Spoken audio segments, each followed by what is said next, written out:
Amir, bună!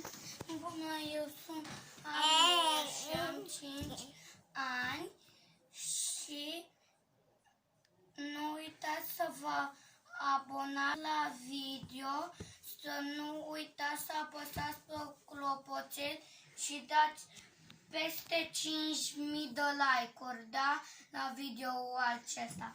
Amir este un băiețel de 5 ani, eu sunt mami bună, care uitându-se pe internet și pe YouTube a vrut și el să aibă un canal al lui. Și iată-ne că, uite, acum încercăm să facem un canal care se numește Amir Ioan. Ea este Rania Cristina, surioara lui și are 9 luni. Da, ea e surioara mea și face numai prăștioare și ține în dinți.